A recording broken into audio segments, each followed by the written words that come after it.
Hello friends, स्वागत है आप सभी का सी बिब्लिकल आर्ट्स क्लास में। दोस्तों, आज के इस वीडियो में नागरिक शास्त्र के 50 मोस्ट इंपॉर्टेंट क्वेश्चन कवर करने वाले हैं। ये दोस्तों सवाल बहुत ही मोस्ट इंपॉर्टेंट है क्योंकि मैंने पिछले सालों से जो लगातार पूछे जा रहे हैं उन सवालों को सेलेक्ट किया है।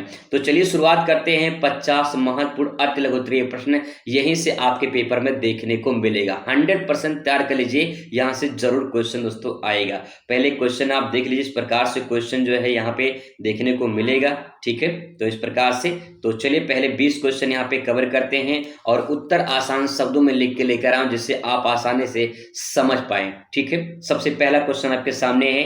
भारत में 1968 में परमाणु अप्रसार संधि एनपीटी पर हस्ताक्षर करने से इनकार क्यों किया गया? तो यहाँ पे क्वेश्चन इस प्रकार से पूछेगा, लंबा चौड़ा क्वेश्चन है, समझने की कोशिश करिएगा। ठीक है, 1968 में जो है परमाणु अप्रसार संधि हुई थी, तो यहाँ पे जो है इसे इनकार क्यों किया गया? देखिए इसमें भारत ने इसे असमान और अन्यायपूर्ण माना था, इसीलिए जो है यहाँ पे बात सामने आई थी, असमान और अन्यायपूर्ण। ठीक है, 2 पॉइंट है, क्योंकि यह केवल परमाणु हथियार को रखने वाले देशों को विशेष अधिकार देता है और अन्य देशों को इससे क्षमता से वंचित करता है। तो यहाँ पे जो है परमाणु अप्रसार संधि की बात करें, यहाँ पे देखिए परमाणु बम के जो परमाणु बम होता है उससे संबंधित है। अप्रसार, अप्रसार का मतलब प्रसार नहीं कर सकते हैं, फैला नहीं सकते हैं, तो ऐसी संधि हुई थी। तो यहाँ पे कह रहा है कि भारत जो है इसके खिलाफ था, भारत जो है मना कर दिया था हस्ताक्षर के लिए। तो इसलिए क्योंकि ये असमान और अन्यायपूर्ण नियम था। कैसे? देखिए इसमें कहा गया है, ये बात जो है केवल परमाणु हथियार रखने वाले देशों को विशेष अधिकार दे, जो लोग परमाणु हथियार रखते थे उनको ही विशेष अधिकार दिया गया, बाकी जो है जिनके पास परमाणु हथियार नहीं है उनको दरकिनार कर दिया गया। तो इसलिए भारत जो है साइन करने से इनकार कर दिया था। तो समझ सकते हैं, सिंपल सी बात है, जब आपका अधिकार छिन जाएगा तो क्या आप वहां पे साइन करेंगे? नहीं करेंगे, तो इसीलिए भारत ने भी मना कर दिया था। ठीक है, तो पॉइंट आप लिख सकते हैं। क्वेश्चन नंबर आपके सामने नेक्स्ट है, दूसरा क्वेश्चन आपके सामने है। ये बहुत ही मोस्ट इंपॉर्टेंट क्वेश्चन दोस्तों, हर साल पूछा जाता है। ताड़ी विरोध आंदोलन, ताड़ी विरोध आंदोलन महिला आंदोलन क्यों माना जाता है? आइए समझते हैं ताड़ी विरोध आंदोलन के बारे में। तो देखिए ताड़ी जो विरोध आंदोलन है, ताड़ी विरोध आंदोलन महिलाओं के द्वारा अपने परिवार को शराब की लत से बचाने के लिए चलाया गया था। महिलाओं ने शराबबंदी की मांग की ओर एक ऐसा सामाजिक बुराई के रूप में देखा था जिसके लिए ये आंदोलन किया था। तो कहने का मतलब ये है कि ताड़ी विरोध आंदोलन महिलाओं के द्वारा इसलिए शुरू किया गया था क्योंकि भैया उसने परिवार में कुछ लोग होते हैं शराबी निकल जाते हैं, तो शराब की लत बचाने के लिए उसे जो है बंद करने के लिए ये जो लोग महिलाएं आके आंदोलन की थी। तो आप यहाँ पे लिख सकते हैं कि महिलाओं ने शराबबंदी की मांग को लेकर एक सामाजिक बुराई के रूप में देखा था, इसीलिए इसे जो है एक आंदोलन के रूप में शुरू किया गया। ठीक है, तो आप इसमें आसानी से लिख सकते हैं। क्वेश्चन नंबर नेक्स्ट आपके सामने है, चिपको आंदोलन क्या था और यह किस राज्य से संबंधित था?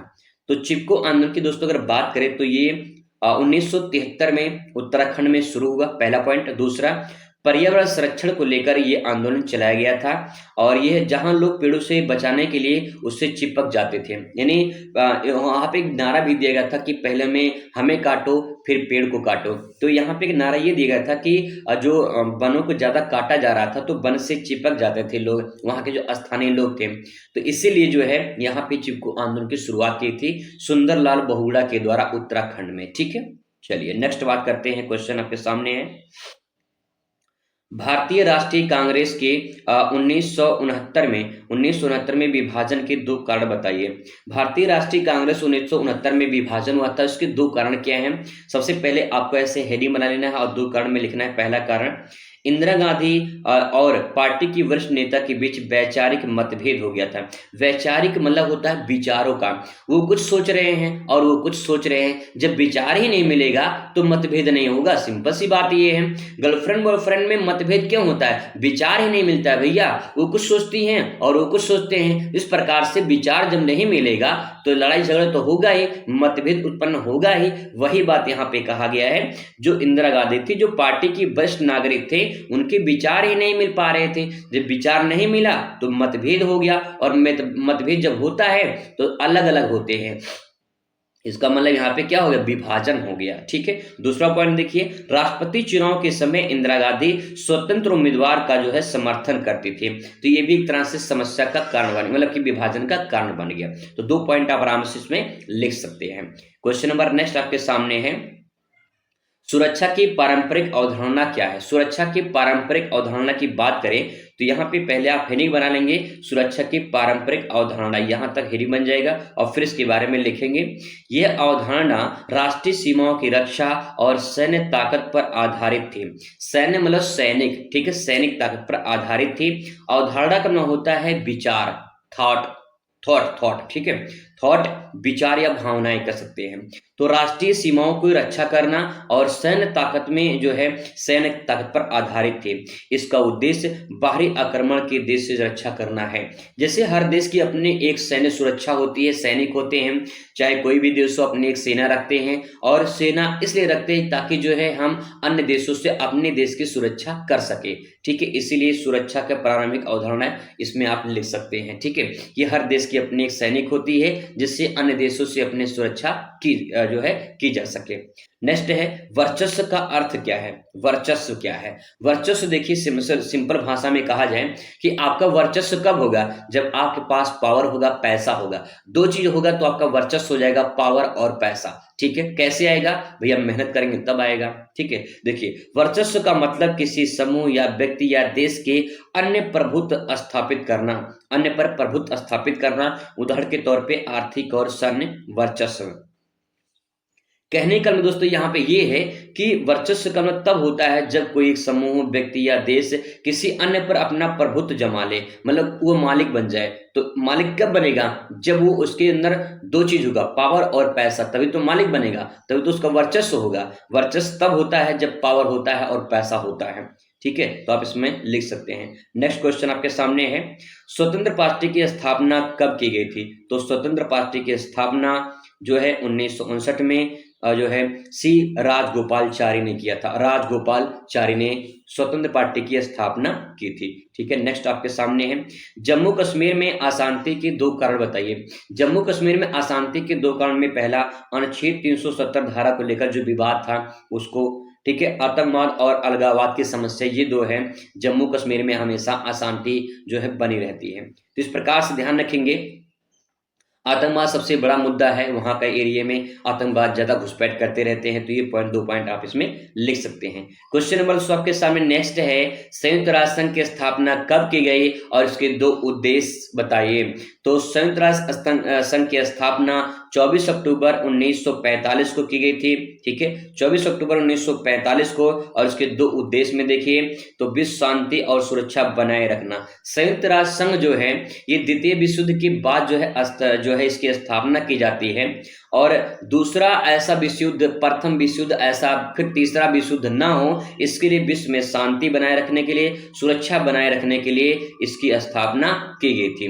नेक्स्ट है, देश के बीच सहयोग और विकास को बढ़ावा देना, इसके लिए जो है इसकी स्थापना की गई। तो आप 2 पॉइंट इसमें आप लिख सकते हैं, पूरा नंबर मिलेगा। ठीक है, आगे बात करते हैं। नेक्स्ट क्वेश्चन है, 1975 में आपातकाल की घोषणा किसने और क्यों की थी। तो देखिए 1975 में आपातकाल की घोषणा के बारे में बात करें, 25 जून 1975 को 21 मार्च 1977 तक 21 महीने तक में भारत में जो है आपातकाल की घोषणा की गई थी। तो इतना तो डेट आपको ध्यान में रखना है, 25 जून 1975। ठीक है, नेक्स्ट है, तत्कालीन राष्ट्रपति फखरुद्दीन अली अहमद, उस टाइम पे जो राष्ट्रपति थे और फखरुद्दीन अली अहमद, और प्रधानमंत्री की बात करें तो श्रीमती इंदिरा गांधी, इनके कहने पर भारतीय संविधान के अनुच्छेद 352 के तहत आपातकाल की घोषणा की गई थी। इसमें 3 प्रश्न है, ध्यान रखेंगे 3 प्रश्न। पहला देखिए, आपातकाल का घोषणा कब की गई।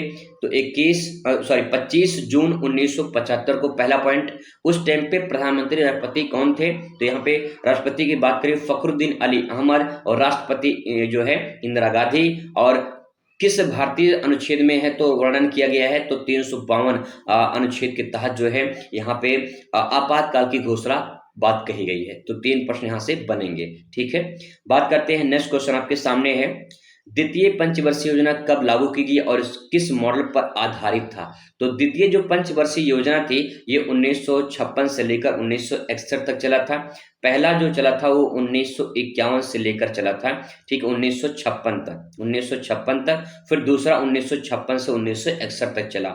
महालनोबिस मॉडल पर आधारित था और इसमें भारी उद्योग और आर्थिक विकास पर केंद्रित था। जो द्वितीय आपका पंचवर्षीय योजना था, यानी 5 वर्ष के लिए जो योजना बनाई गई थी उसमें ये महालनोबिस मॉडल पर आधारित था और ये भारी उद्योग के लिए जो है इसका जो लक्ष्य रखा गया तो भारी उद्योग और आर्थिक विकास को लक्ष्य रखा गया था। ठीक है, नेक्स्ट बात करें, क्वेश्चन 12 है आसियान की स्थापना की जो है स्थापना कब की गई और इसका मुख्यालय क्या है। तो स्थापना की बात करें 8 अगस्त 1967 में इसकी स्थापना की गई थी और जकार्ता, इंडोनेशिया की राजधानी है जकार्ता, यहाँ पे इसका मुख्यालय बनाया गया था। ठीक है, नेक्स्ट बात करें यहाँ पे क्वेश्चन नंबर 13 है 2014 में लोकसभा में जो चुनाव हुआ था उस सबसे सुस्पष्ट बहुमत किसे मिला था।